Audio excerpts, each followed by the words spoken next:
இந்த போஸ்டர் வந்த பிறகு உடனே நம்ம ஏஜென்சிஸ்ல இந்த போஸ்டர் போட்டது யாரு பாத்தீங்கன்னா ஒரு டாக்டர்.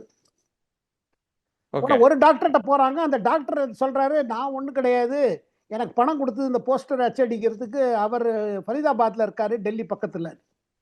அவர் இன்னொரு டாக்டர்.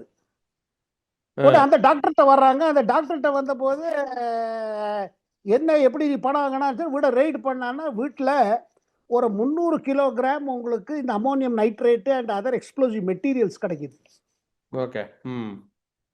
அவர் என்ன சொல்றாரு, நான் ஒண்ணும் கிடையாது, இன்னொரு டாக்டர் இருக்காரு, அவர் தான் எல்லாரும். இன்னொரு டாக்டர் கிராமப்புறத்துல இருக்காரு, அதே ஃபரிதாபாத்ல.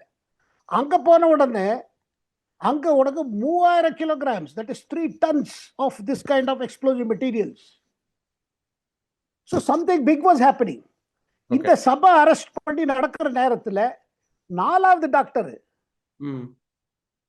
இந்த எப்படியா நம்ம மாட்டிக்க போறோம், ஏன்னா அவர் மாட்டிட்டாரு. ஓத்தரா டாக்டர் பேரை கொடுத்துட்டே இருக்காங்க, ஆனா எல்லாரும் டாக்டர், மருத்துவர்கள். ஆமா.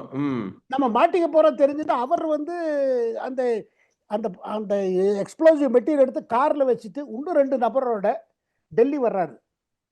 டெல்லி இது எங்கேயாவது, ஏன்னா அவங்களுக்கு யார் கொடுத்துருக்காங்களோ, பணம் கொடுத்து இன்ஸ்ட்ரக்ஷன் கொடுத்துருக்காங்களோ எங்கேயாவது வெடிச்சிருந்து, எங்க வெடிக்கிறது தெரியாம கார்ல போட்டுட்டு ஒரு i10 கார், ஹுண்டாய் i10 கார்ல அது போட்டு டெல்லிக்குள்ள நுழையிறாரு. காலையிலே நுழைஞ்சுடுறாரு 8-9 மணிக்கு.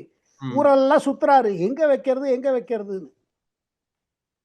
அது கடைசியில ரெட் ஃபோர்ட் பக்கத்துல அங்க சுனேரி மஸ்ஜித் இருக்கு, அந்த மஸ்ஜித்ல அங்க வண்டி பார்க் பண்ணிட்டு உள்ள தொழுதுட்டு திருப்பி கார்ல உட்கார்றாரு. உட்காந்துட்டு ஒரு 6:15 ஒரு 6:50 போல வெளியில வராரு. ரெட் லைட் கிட்ட கார் வெடிச்சுடுது.